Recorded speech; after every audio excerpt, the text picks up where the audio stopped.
The cool thing that I like about Peterson, because I've read all of his work, is that he's incredibly brilliant and he gives his listener or his reader, just like Sam, gives them the tools to be able to disagree with them.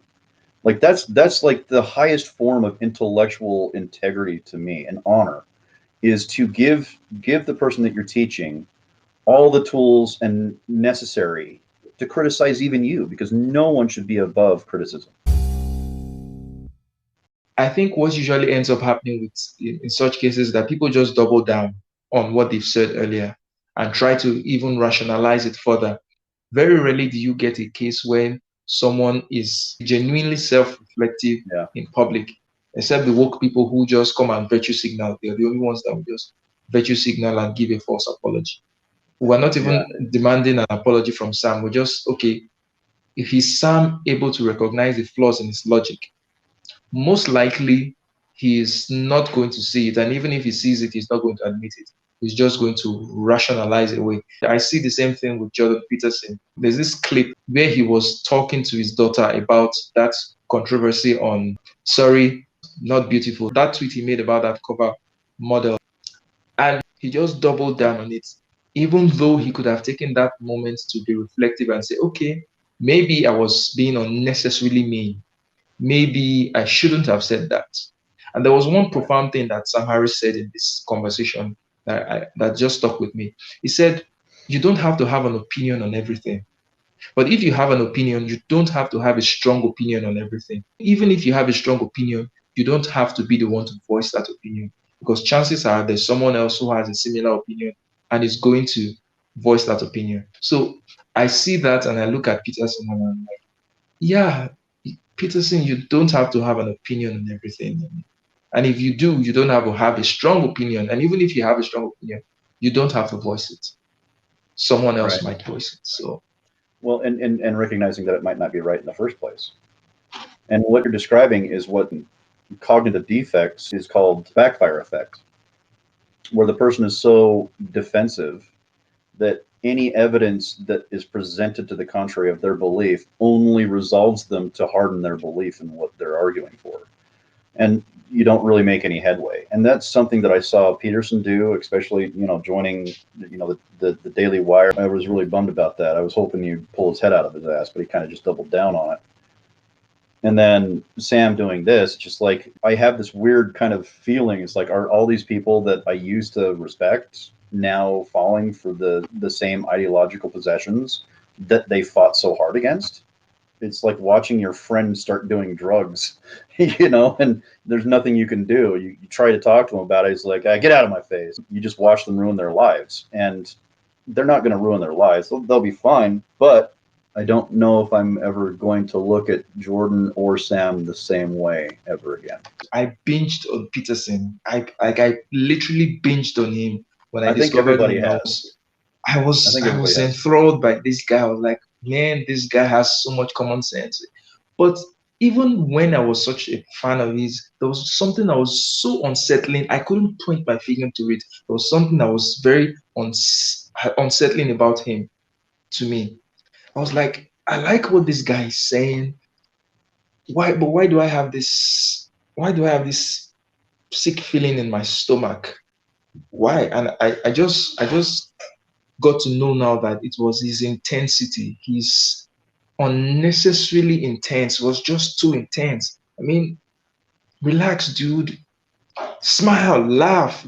Yeah. Yes, the woke people, the things are going to shit, but I don't think it really deserves the kind of intensity that Peterson is giving to it. I really, the world survived two catastrophic world wars in the 19th or in the 20th century, and you think we cannot survive wokeness now? We can.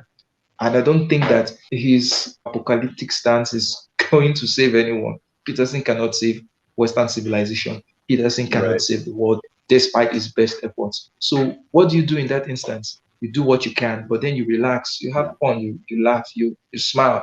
I don't think I've ever seen Peterson smile or laugh that lasted more than a few seconds. Even when he had Yeah. this interview with his father, it was so clinical. There was this interview Yeah. he had with his dad. It was too clinical, too serious, too.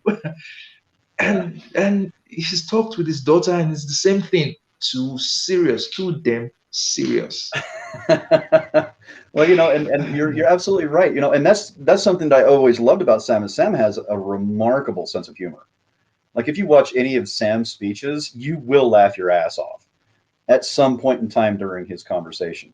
Peterson, on the other hand, he had to go on tour with Dave Rubin, who was a comedian, and he learned a lot about his sense of humor and how the role that humor plays in our daily lives and stuff like that. But there would be times where Peterson would make a joke in a discussion and would lambaste the audience for laughing. It's like, dude, you made a funny.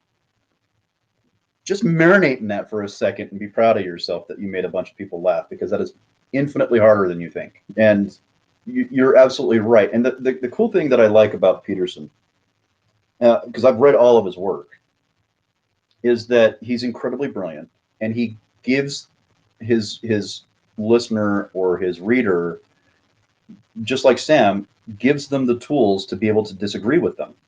Like that's like the highest form of intellectual integrity to me, and honor, is to give the person that you're teaching all the tools and necessary to criticize even you, because no one should be above criticism. And that is something that I really appreciated about both Peterson and Sam Harris. But I think currently Peterson has sort of pivoted away from that, because when you see his response to certain things, to controversies around him, he's not someone who, right now, he's not even trying to build any bridge.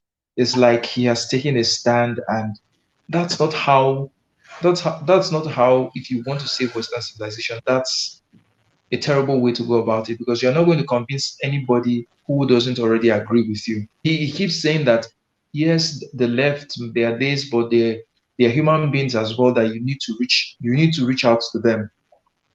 But that's contrary to his stance. It's contrary to his vigor. It's contrary to his methodology right now.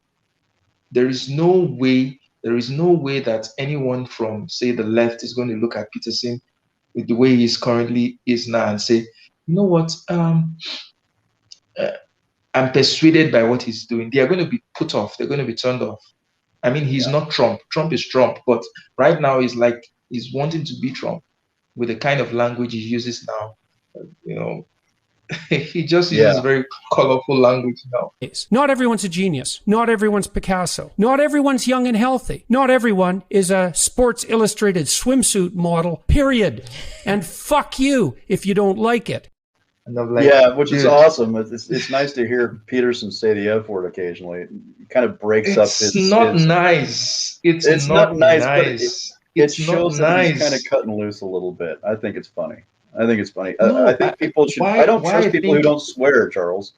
no, no. See, do you know why I think it's not nice? Because he doesn't say it with. He doesn't. When you say it with, it's spontaneous, and it's almost. He says it with so much gusto, like he means it, like he means it Yeah. so much that he had to say this. But you can be in the moment of a conversation, and it just comes in and it lands in right. But that's not what Peterson does. I'm like, damn, I thought you were supposed to be this wise grandfather figure that everyone looks up to. It's common sense and temperance, and telling the boys not to fight so much. Okay, you're having a different opinion. Let's sit down. Let's have a conversation. Let's hash this out. But he's behaving like people in the manosphere right now, the red pill people, is almost behaving like them, where it speaks emphatically. And I mean, dude,